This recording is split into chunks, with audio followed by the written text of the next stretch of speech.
Sir, ಈಗ SIR ಅನ್ನೋದು ಇಡೀ ದೇಶಾದ್ಯಂತ ಅತಿ ದೊಡ್ಡ ವಿಷಯವಾಗಿದೆ ಸರ್. ಸೊ SIR ಯಾರಿಗೆ ಫೇವರ್ ಆಗಿದೆ, ಯಾರಿಗೆ ಫೇವರ್ ಆಗಿಲ್ಲ, ಅದು ಮಾಡ್ತಾ ಇರುವಂಥ ಇಂಪ್ಯಾಕ್ಟ್ ಏನು ಅನ್ನೋದ್ರ ಬಗ್ಗೆ ಬೇರೆ ರಾಜ್ಯಗಳು ಮಾತಾಡೋದನ್ನು ನಾವು ಕೇಳಿಸ್ಕೊಂಡಿದ್ದೀವಿ. ಆದರೆ ಕರ್ನಾಟಕದಲ್ಲಿ SIR ಬಗ್ಗೆ JDS ಒಂದು ಗಮನ ಇಟ್ಟಿದೆಯಾ, ನೀಟಾಗಿ ವಾಚ್ ಮಾಡ್ತಾ ಇದೆಯಾ, ಅದ್ರ ಬಗ್ಗೆ ತಲೆ ಕೆಡಿಸ್ಕೊಂಡಿದೆಯಾ? ಯಾಕೆಂದರೆ ಚುನಾವಣಾ ರಾಜಕೀಯದಲ್ಲಿ ಸರ್, ನೀವು ಮೈತ್ರಿ ಆದ ಮಾತ್ರಕ್ಕೆ ನೀವು ನಿಮ್ಮ ಪಕ್ಷ ನಿಮ್ಮ ಒಂದು ರಾಜಕೀಯ ಅಸ್ತಿತ್ವವನ್ನು ಕಳ್ಕೊಳ್ಳೋ ನಿಟ್ಟಿನಲ್ಲಿ ತುಂಬ ಸೆಲ್ಫ್ ಸುಸೈಡ್ ಮಾಡ್ಕೊಳ್ಳೋಂಥ ಸ್ಟೆಪ್ಸ್ಗಳನ್ನು ಹಾಕ್ಬಾರ್ದು. ಯಾಕಂದರೆ still long wait to go. ಇವತ್ತು BJP ಜೊತೆ ಇದ್ದೀರಿ, ನಾಳೆ ಇಂಡಿವಿಜುವಲ್ ಆಗ್ಬೋದು, ಗೊತ್ತಿಲ್ಲ ಪರಿಸ್ಥಿತಿಗಳು ಹೆಂಗೆ ಬದಲಾಗುತ್ತೆ ಅಂತ. ಬಟ್ ನಿಮ್ಮ ವೋಟ್ ಬೇಸನ್ನು ಸ್ಟ್ರಾಂಗ್ ಆಗಿ ಇಟ್ಕೊಳ್ಳೋದು ನಿಮ್ಮ ಆದ್ಯ ಕರ್ತವ್ಯ. ಆ ನಿಟ್ಟಿನಲ್ಲಿ SIR ಬಗ್ಗೆ ಏನಾದರೂ ತಲೆ ಕೆಡಿಸ್ಕೊತಾ ಇದ್ದೀರಾ ಅಥವಾ ಎಲ್ಲ BJPಗೆ ಬಿಟ್ಬಿಟ್ಟಿದ್ದೀರಾ? ಮೇಡಮ್, ತಾವು ಹೇಳ್ದಂಗೆ SIR ಇಂದ ಬೇರೆ ಬೇರೆ ರಾಜ್ಯಗಳ ರಿಸಲ್ಟು, ಫಲಿತಾಂಶಗಳು ಯಾವ್ಯಾವ ರೀತಿ ಬಂದಿದೆ ಅಂತಕ್ಕಂಥದ್ದು ನಾವು ನೋಡಿದ್ದೀವಿ. ಕಳೆದ 4 ತಿಂಗಳು 5 ತಿಂಗಳುಗಳಿಂದ ನಿರಂತರವಾಗಿ ಪಕ್ಷದ ಕಚೇರಿಯಲ್ಲಿ ಡಿಫೀಟೆಡ್ ಕ್ಯಾಂಡಿಡೇಟ್ಸು, ಇವತ್ತಿನ ಪ್ರೆಸೆಂಟ್ MLAಸು ಅಥವಾ ಮುಂದೆ MLA ಆಗ್ತಕ್ಕಂಥ ಆಕಾಂಕ್ಷಿತರು ಯಾರಿದ್ದಾರೆ ಎಲ್ಲರನ್ನೂ ಕೂರಿಸಿ ಒಂದು ಕಾರ್ಯಾಗಾರವನ್ನು ಮಾಡಿದ್ದೀವಿ. ಅವ್ರ ಕೈಗೆ ಇಷ್ಟು ದೊಡ್ಡ ಬುಕ್ಲೆಟನ್ನು ಕೂಡ ಕೊಟ್ಟಿದ್ದೀವಿ.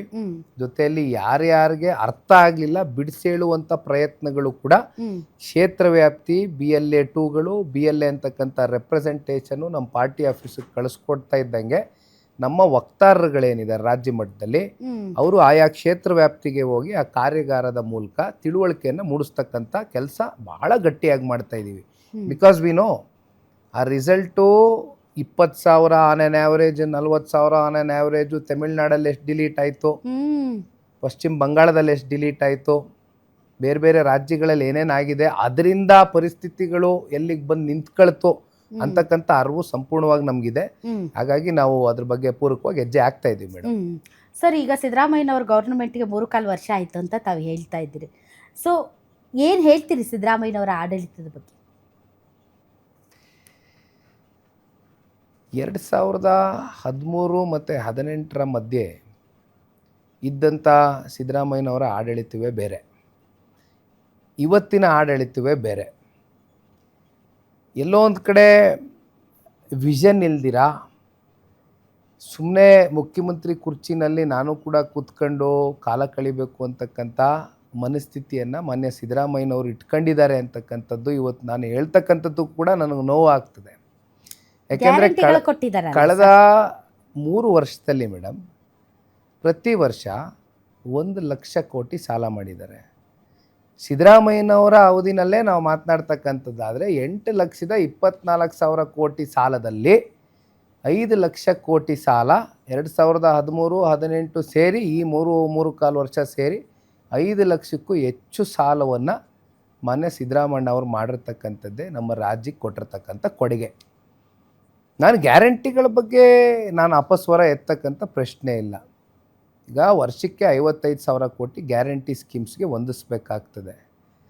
ಬಹುಶಃ ನನಗೇನು ಅದು ಕರೆಕ್ಟಾಗಿ ಕೂತ್ಕೊಂಡು ನೀವು ಸಿಸ್ಟಮ್ಯಾಟಿಕ್ಕಾಗಿ ಅಡ್ಮಿನಿಸ್ಟ್ರೇಷನ್ನ ರನ್ ಮಾಡ್ತೀನಿ ಅಂತಕ್ಕಂಥದ್ದಾದರೆ, ನಾನು ಪ್ರಾರಂಭದಲ್ಲಿ ಹೇಳಿದ್ದೀನಿ, ಸಂಪದ್ಭರಿತವಾದಂಥ ರಾಜ್ಯ, 4.25 ಲಕ್ಷ ಕೋಟಿ ಬಡ್ಜೆಟನ್ನು ಕಳೆದ ಬಾರಿಯೂ ಕೂಡ ಅನೌನ್ಸ್ ಮಾಡ್ಕೊಂಡಿದ್ದಾರೆ. ಸಣ್ಣ ಬಡ್ಜೆಟ್ ಏನಲ್ಲ, ಖಂಡಿತವಾಗ್ಲೂ ನೀವು ಮಾಡ್ಬೋದಾಗಿತ್ತು. ಆದರೆ ಸಾಲದ ಹೊರೆ ಏನಿದೆ ಪ್ರತಿಯೊಬ್ಬ ಪ್ರಜೆ ಮೇಲೂ ಮೇಡಮ್, ಇವತ್ತು ನೀವು 1.25 ಲಕ್ಷ ರೂಪಾಯಿವರೆಗೂ ಸಾಲ ಇದೆ ಪ್ರತಿಯೊಬ್ಬ ಪ್ರಜೆ ಮೇಲೆ, ಪ್ರತಿಯೊಬ್ಬ ನಾಗರಿಕನ ಮೇಲೆ. ಸೊ ನೀವು ಗ್ಯಾರಂಟಿ ಸ್ಕೀಮ್ಸ್ನ ಕೊಡ್ತಾ ಇರ್ತಕ್ಕಂಥದ್ರಲ್ಲಿ ನಮ್ದು ಯಾವುದೇ ರೀತಿ ತಕರಾರಿಲ್ಲ, you continue with that. But at the same time ಒಂದು ರಾಜ್ಯ ಬೆಳಿಬೇಕು, ಒಂದು ದೇಶ ಬೆಳಿಬೇಕು ಅಂತಕ್ಕಂಥದ್ದಾದರೆ ಅಭಿವೃದ್ಧಿಗೆ ಅನುದಾನಗಳು ಕೊಡಬೇಕಲ್ಲ ಮೇಡಮ್. ರಸ್ತೆಗಳಾಗಬೇಕು, ಚರಂಡಿಗಳಾಗಬೇಕು, ಶಾಲಾ ಕಟ್ಟಡಗಳು ಕಟ್ಟಬೇಕಾಗ್ತದೆ, ಆಸ್ಪತ್ರೆಗಳು ನಿರ್ಮಾಣ ಮಾಡಬೇಕಾಗ್ತದೆ, ಎಲ್ಲಾಗ್ತಾ ಇದೆ. ಆಮೇಲೆ ಉದ್ಯೋಗಗಳೆಲ್ಲ ಸೃಷ್ಟಿ ಮಾಡಿದ್ದೀರಿ. ನಿರುದ್ಯೋಗಿ ಯುವಕರ ಗೋಳಂತೂ ಕೇಳಕ್ಕೆ ಆಗೋದಿಲ್ಲ ಸರ್, ಬೀದಿಯಲ್ಲಿ ಹೋರಾಟ ಮಾಡ್ತಾ ಇದ್ದಾರೆ. ಲೆಕ್ಕವಿಲ್ಲದೆ ಇರೋಷ್ಟು ಉದ್ಯೋಗದ ಸಮಸ್ಯೆ ಇವತ್ತು ನೀವು ಹೇಳ್ದಂಗೆ ಧಾರವಾಡದಲ್ಲಿ ಏನಾಯಿತು ನೋಡಿದ್ದೀವಿ ಮೇಡಮ್. ಆ ಮಟ್ಟದ ಯುವಕರು ಬೀದಿಗಿಳಿದು ಹೋರಾಟ ಮಾಡ್ತಾರೆ ಅಂತಕ್ಕಂಥದ್ದಾದರೆ ಅವರಲ್ಲಿ ಎಷ್ಟರ ಮಟ್ಟಕ್ಕೆ ಆಕ್ರೋಶ ಪ್ರತಿನಿತ್ಯ ಅವ್ರ ಮನಸ್ಸಿನ ಮೇಲೆ ಪರಿಣಾಮ ಬಿದ್ದಿದೆ ಅಂತಕ್ಕಂಥದ್ದು ಆಲೋಚನೆ ಮಾಡಬೇಕಾಗ್ತದೆ. ಒಂದು ಮೇಡಮ್ ನೋಡಿ, ಇವತ್ತಿಗೂ ನಮಗೂ ಇರ್ತಕ್ಕಂಥ ಚಾಲೆಂಜಸ್ಸು, ಇವತ್ತು ಸನ್ಮಾನ್ಯ ಕುಮಾರಣ್ಣ ಅವರ ಮನೆ ಹತ್ರ ಬರ್ತಕ್ಕಂಥವ್ರು ITI ಸ್ಟೂಡೆಂಟ್ಸು, ಇಂಜಿನಿಯರ್ಸು, ಡಿಪ್ಲೊಮೊ ಎಲ್ಲ ರೀತಿಯಾದಂಥ ಕೋರ್ಸ್ಗಳು ಮಾಡ್ಕೊಂಬಂದಿದ್ದಾರೆ. ಎಲ್ಲ ರೈತರ ಮಕ್ಕಳು, ಮಧ್ಯಮದ ವರ್ಗದ ಮಕ್ಕಳು. ಬಟ್ ಇವತ್ತು ಉದ್ಯೋಗ ಇಲ್ಲ. ಸರ್ಕಾರನೇ ಉದ್ಯೋಗ ಮೇಳ ಅಂತ ಮಾಡ್ತು ಮೇಡಮ್. ಎಷ್ಟು ಜನಕ್ಕೆ ಉದ್ಯೋಗ ಸೃಷ್ಟಿ ಮಾಡೋಕ್ಕಾಗಿದೆ? ನನಗೆ ಇನ್ನೂ ಒಂದು ಅರ್ಥ ಆಗದೆ ಇರ್ತಕ್ಕಂಥ ವಿಚಾರ, ನಾನಿವತ್ತು ಭಾಳ ಗಟ್ಟಿ ನಿಲುವಿಂದ ಹೇಳಲಿಕ್ಕೆ ಬಯಸ್ತೀನಿ.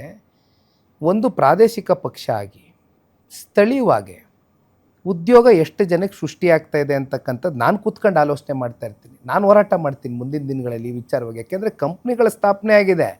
ಎಲ್ಲ ಹೊರಗಿನವರು, ಉತ್ತರ ಭಾರತದಿಂದ ಬಂದಿರತಕ್ಕಂಥವ್ರು, ಬೇರೆ ಬೇರೆಯವ್ರಿಗೆ ಇವತ್ತು ಉದ್ಯೋಗ ಕೊಡ್ತಕ್ಕಂಥದ್ದು. ನಮ್ಮವ್ರಿಗೆ ಉದ್ಯೋಗ ಕೊಡೋದಕ್ಕೆ ಅವಕಾಶ ಇದ್ದರೂ ಕೂಡ ನಮ್ಮವ್ರನ್ನ ವಂಚಿತರಾಗಿ ಮಾಡಿ ಕೂರಿಸಿದ್ದಾರೆ ಕಂಪ್ನಿಗಳು. ಒಂದು ಕಡ್ಡಾಯವಾಗಿ ಒಂದು ರೂಲ್ ತಗೊಬನ್ನಿ, ಇಷ್ಟು ಪರ್ಸೆಂಟೇಜ್ ಸ್ಥಳೀಯರಿಗೆ ಉದ್ಯೋಗ ಸೃಷ್ಟಿ ಮಾಡ್ತೀನಿ, ಕನ್ನಡಿಗರಿಗೆ ಇಷ್ಟು ಜನಕ್ಕೆ ಸೃಷ್ಟಿ ಮಾಡಲೇಬೇಕು, ಕಂಪ್ನಿಗಳು ಕೊಡಲೇಬೇಕು ಅಂತಕ್ಕಂಥ ಒಂದು ರೂಲನ್ನು ಯಾಕೆ ಜಾರಿ ಮಾಡೋಕ್ಕಾಗಲ್ಲ? ಯಾಕೆ ಒಂದು ಕಾನೂನು ಮಾಡೋಕ್ಕಾಗಲ್ಲ ಸರ್ಕಾರಗಳು? ಯಾರೋ ಬಂದು ನಮ್ಮ ರಾಜ್ಯದಲ್ಲಿ ಉಳ್ಕೊಂಡು ಇಲ್ಲಿ ಬದುಕು ಕಟ್ಕೊಳ್ಬೇಕಾದ್ರೆ ನಮ್ಮ ನಾಡಿನ ಯುವಕರಿಗೆ ಯಾಕೆ ಉದ್ಯೋಗ ಸಿಗ್ತಾ ಇಲ್ಲ? ಯಾಕೆ ಸರ್ಕಾರಗಳು ಕಣ್ಮುಚ್ಕೊಂಡು ಕೂತಿದೆ? ನಿಮ್ಮ ಹೋರಾಟ ಎಲ್ಲಿದೆ ಸರ್ ಆ ವಿಚಾರದಲ್ಲಿ? ನೀವು ರೈಲ್ವೆ ನೇಮಕಾತಿಯಲ್ಲಿ ಕನ್ನಡದಲ್ಲಿ ಎಕ್ಸಾಮ್ ಬಗ್ಗೆ ತಾವು ಮಾತಾಡಿದ್ರಿ. ಇದು ಯಾರ ವಿರುದ್ಧ ಸರ್? ಯಾರು? ಸಿದ್ದರಾಮಯ್ಯ ಮಾಡ್ಬೇಕಾ ಅದನ್ನ? ಮೇಡಮ್, ಇದು ಅದನ್ನ ಕೇಂದ್ರ ಸರ್ಕಾರ ಮಾಡ್ಬೇಕಲ್ಲ ಸರ್? ಸರ್, ತಮ್ಮ ಹೋರಾಟ ಎಲ್ಲಿದೆ ಸರ್? ತಮ್ಮ ಗಟ್ಟಿ ಧ್ವನಿ ಎಲ್ಲಿದೆ ನಿಖಿಲ್ ಕುಮಾರಸ್ವಾಮಿ ಅವರೇ? ನೀವು ಇವತ್ತು ನಮ್ಮ ಜೊತೆ ಮಾತಾಡ್ತಿದ್ರಿ, ಫೇರ್ ಇನಫ್. ಬಟ್ ತಾವು ಆ ವಿಚಾರದಲ್ಲಿ ಕೇಂದ್ರ ಸರ್ಕಾರದ ಗಮನ ಸೆಳೆದು, ಇಟ್ಸ್ ಓಕೆ, ತಮ್ಮ ತಂದೆಯವರು ಕೇಂದ್ರ ಸರ್ಕಾರದ ಭಾಗವಾಗಿರ್ಬೋದು, but you represent youths of this Karnataka state. So ನಿಮ್ಮ ಹೋರಾಟ ಎಲ್ಲಿದೆ ಸರ್? ಮೇಡಮ್, ಈ ವಿಚಾರವಾಗಿ ನನ್ನ ಎಕ್ಸ್ ಖಾತೆನಲ್ಲಿ ನಾನೊಂದು ವಿಚಾರ ಹಾಕಿದ್ದೆ. ಅದಕ್ಕೆ ಪೂರಕವಾಗೂ ನಾನು ಹೇಳ್ಬಿಡ್ತೀನಿ. 2024 ಆಗಸ್ಟ್ ತಿಂಗಳಲ್ಲಿ ಕನ್ನಡದಲ್ಲಿ ಒಂದು ಬರೀತಕ್ಕಂಥದ್ದಕ್ಕೆ, ಪರೀಕ್ಷೆ ಬರೀತಕ್ಕಂಥದ್ದಕ್ಕೆ ಅವಕಾಶ ಮಾಡ್ಕೊಂಡಿರ್ತಕ್ಕಂಥ ಉದಾಹರಣೆ ಇದೆ. ಅದನ್ನು ಕೂಡ ನಾನು ಕೋಟ್ ಮಾಡಿ ಹಾಕಿದ್ದೆ. ಈ ವಿಚಾರಕ್ಕೆ ಸಂಬಂಧಪಟ್ಟಂತೆ ಸನ್ಮಾನ್ಯ ಕುಮಾರಣ್ಣ ಅವ್ರ ಹತ್ರ ಕಳೆದ 3-4 ದಿನಗಳಿಂದ ಮಾತಾಡಿ, ಕನ್ಸರ್ನ್ ಮಂತ್ರಿಗಳು ಅಶ್ವಿನಿ ವೈಷ್ಣವ್ ಅವರು ಯಾರಿದ್ದಾರೆ ಅವರ ಜೊತೆಯಲ್ಲಿ ಕೂತ್ಕೊಂಡು ಚರ್ಚೆ ಮಾಡಿ ಇದನ್ನು ಬಗೆಹರಿಸ್ತಕ್ಕಂಥದ್ದಕ್ಕೆ ಕುಮಾರಣ್ಣ ಅವ್ರ ಜೊತೆ ನಾನೇ ಒತ್ತಡ ಹಾಕಿ ಮಾಡಿಸ್ತಕ್ಕಂಥದ್ದಕ್ಕೆ ಕೆಲಸ ಶುರು ಮಾಡಿಸಿದ್ದೀವಿ. ಇದೊಂದು ನಿಮ್ಮ ಗಮನದಲ್ಲಿ ಇರಲಿ.